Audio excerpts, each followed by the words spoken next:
আসসালামু আলাইকুম, কেমন আছেন আপনারা সবাই? আশা করি আপনারা সবাই ভালো আছেন, আমরাও ভালো আছি। এই যে আজকে নিয়ে আসলাম নতুন একটি ভিডিও, আশা করি ভিডিওটা আপনাদের ভালো লাগবে।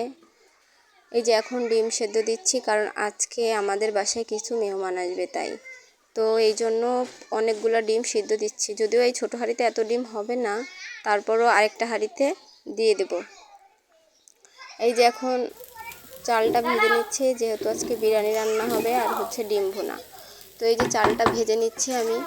আর জানি আমার ভিডিও খুব একটা কোয়ালিটি ভালো হয় না, তো আশা করি আপনারা একটু অ্যাডজাস্ট করে নেবেন, যেহেতু প্রথম ভিডিও করছি, খুব একটা ভালো পারি না, তারপরও চেষ্টা করছি।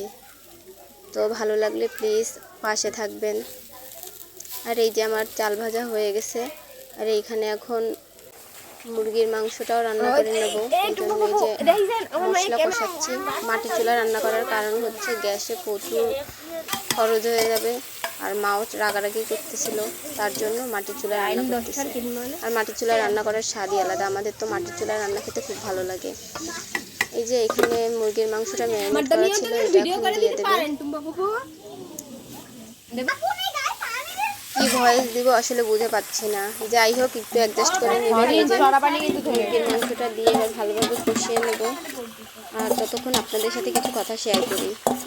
তো আমি তো আগেই বলছি যে আমার নতুন চ্যানেল, তো প্লিজ একটু আমাকে সাপোর্ট করেন। আশা করি ভালো ভালো ভিডিও দিতে পারবো। আসলে মানুষ ভুল করেই শিখে, তো এখন তো আমি খুব একটা ভালো পারি না, তবে চেষ্টা করছি ভালো ভালো ভিডিও দেওয়ার জন্য। তো এই যে হয়ে গেছে প্রায়, এখন এটার ভিতর পানি দিয়ে দেব, আর হচ্ছে অল্প সময়ের জন্য ঢেকে দেব। এই যে দেখেন পানি দেওয়া হয়ে গেছে, এর থেকে বেশি দেওয়ার দরকার নাই, তাই অল্প সামান্য পানি দিয়েছি। এবার একটু এটা ঢেকে রাখবো, তারপরেই চাল দিয়ে একসাথে মিক্স করব। এই যে কথা বলতে বলতে আমার বিরিয়ানি রান্না শেষ। ধন্যবাদ সবাইকে, পাশে থাকবেন।